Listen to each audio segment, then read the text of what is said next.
छात्रों, कल मकर संक्रांति के बाद आज पुनः मैं सुदामा चरित का अगला पद लेकर आपके समक्ष हाजिर हूँ। पद इस प्रकार है, पहले पद देखिए। प्रीत में चूक न है उनके, हरि मोह मिली हैं उठी कंठ लगाई के। द्वार गए कछू दय हैं पै दय हैं, वै द्वारका नाथ जू हैं सब लायके। या विधि बीती गए पन द्वय, अब तो पहुंचो वृद्धापन आयके। जीवन के तो है जाके लिए हरिशों, अब हूँ कनालो जाएगी।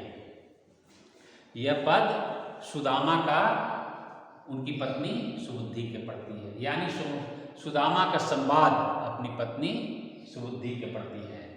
जैसा कि आप जानते हैं कि सुदामा चरित खंड काव्य में नरोत्तम दास ने आदर्श मैत्री का संदेश रूपायित किया है।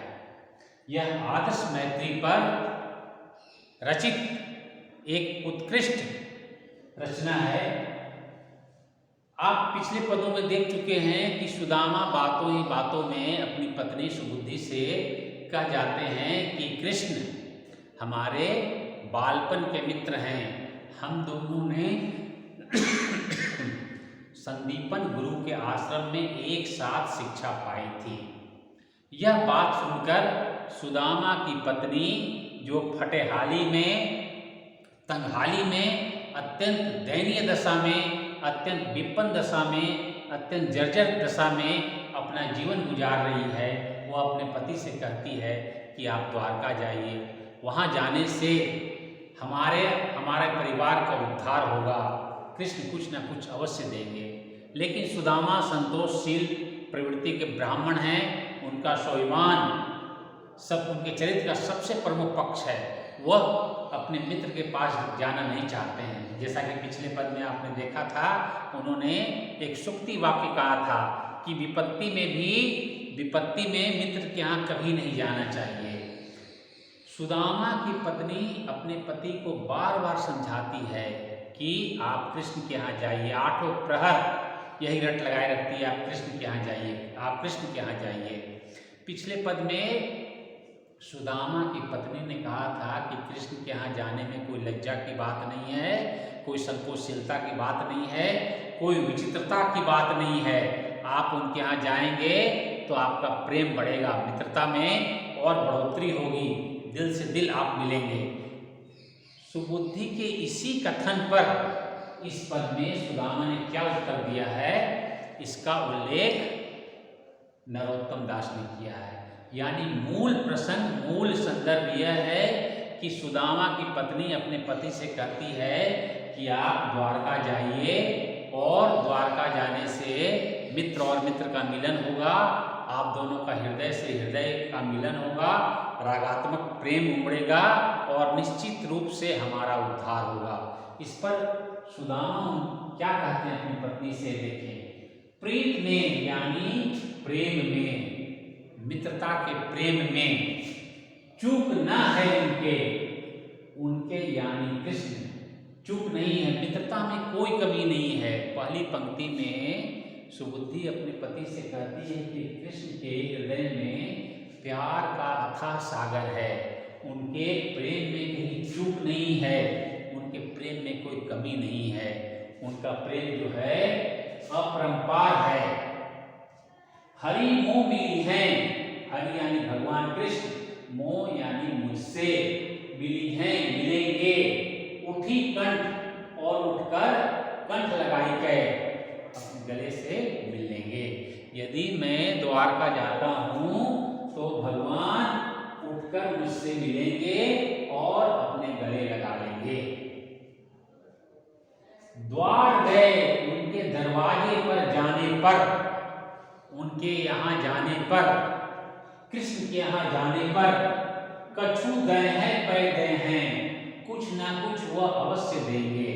दय है पै दय हैं यानी कुछ ना कुछ वह, यानी भगवान कृष्ण, कृपा निधान कृष्ण कुछ ना कुछ हमें अवश्य देंगे।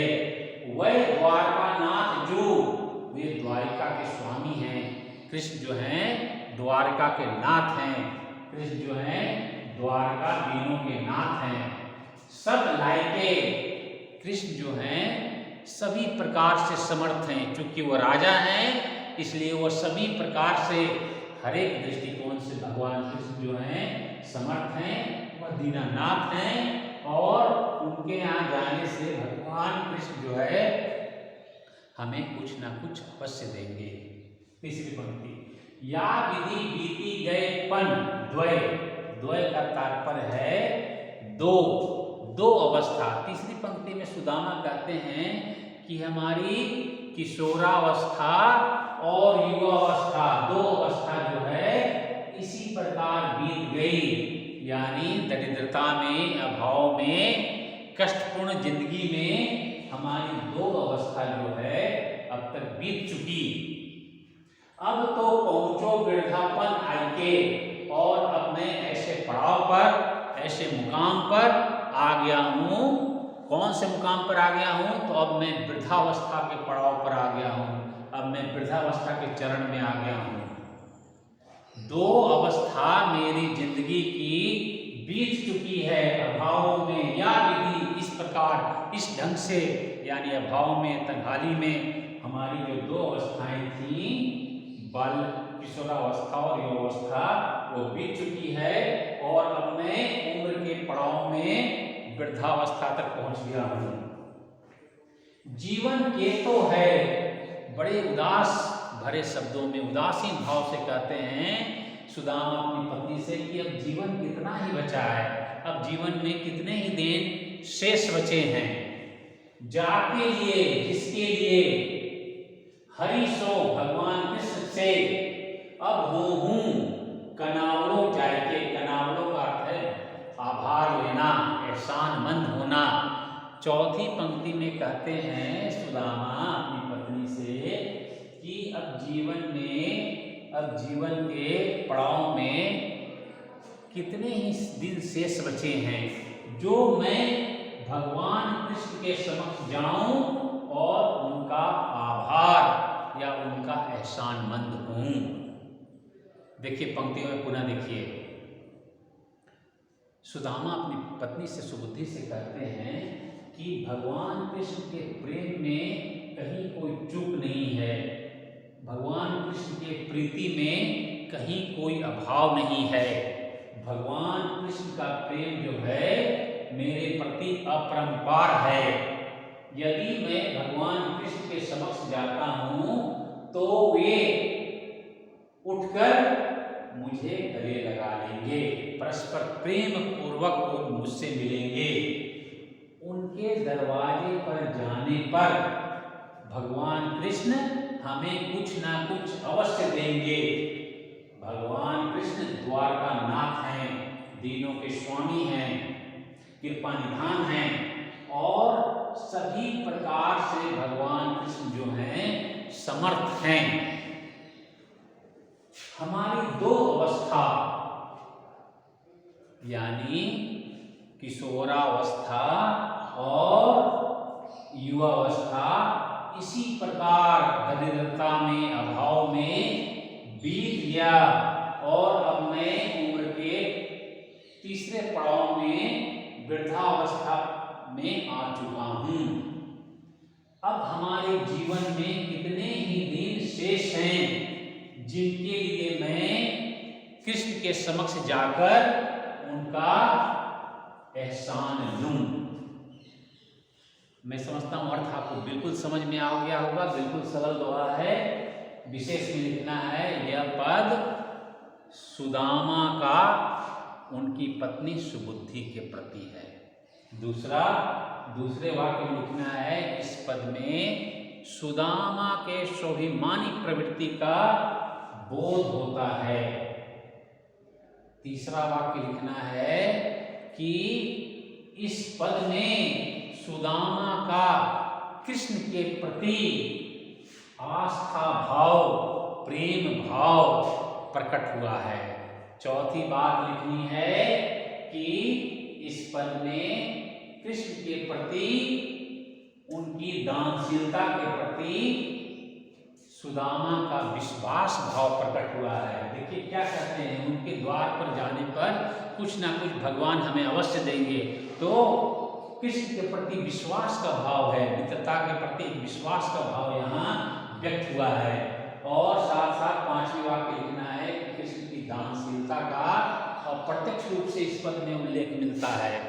और छठी बात लिखनी है कि सुदामा की संतोष प्रवृत्ति का भी इस पद में उल्लेख मिलता है। क्या मिलता है कि कहते हैं कि 2 अवस्था हमारी निकल चुकी और अब मैं उस मुकाम पे, उस पड़ाव पे आ गया हूँ जहाँ जीवन बहुत ज़्यादा शेष नहीं है। मैं वृद्धावस्था के पड़ाव में, वृद्धावस्था के मोड़ पे, वृद्धावस्था के चरण में खड़ा हूँ। अब हमारे जीवन में कितने ही दिन शेष बचे हैं, जिसके लिए जीवन की इस अंतिम अवस्था में मैं कृष्ण के समक्ष जाऊं और उनका एहसानमंद हूं। संवाद की दृष्टि से इस संवाद में यानी सुदामा के कथन में बिल्कुल सरलता, सहजता, सुबोधता और सरसता का गुण है। भाषा की दृष्टि से इस पद की भाषा ब्रज भाषा है, जैसा कि मैं पहले भी कह चुका हूं। सुदामा चरित ब्रज भाषा में रचित नरोत्तम दास की एक प्रसिद्ध रचना है। भाषा की दृष्टि से नरोत्तम दास की सबसे बड़ी विशेषता सरलता, सहजता और सुबोधता है। देखिए बिल्कुल भाषा जो है सरल, सहज और आम फाम है। कहीं कोई शब्द, 1-2 शब्द ऐसे आ गए हैं जैसे अनावरण शब्द, समझिए, जिसको आपको समझने में दिक्कत आएगी। अन्यथा जितने भी शब्द हैं वो बिल्कुल दैनिक जीवन में सामान्य बोलचाल की भाषा में प्रयुक्त होने वाले हैं। तो नरोत्तम दास की भाषा की बड़ी विशेषता है कि वो सामान्य बोलचाल की शब्दावलियों का प्रयोग करते हैं और एक ऐसे संसार का सृजन कर जाते हैं जिसको समझने में पाठक को कहीं कोई कठिनाई का सामना नहीं करना पड़ता है। और छंद की दृष्टि से यहाँ कवित यानी मनहरन छंद है।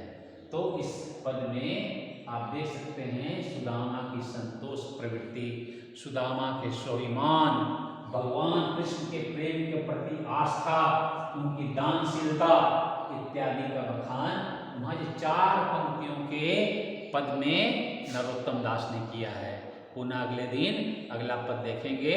धन्यवाद।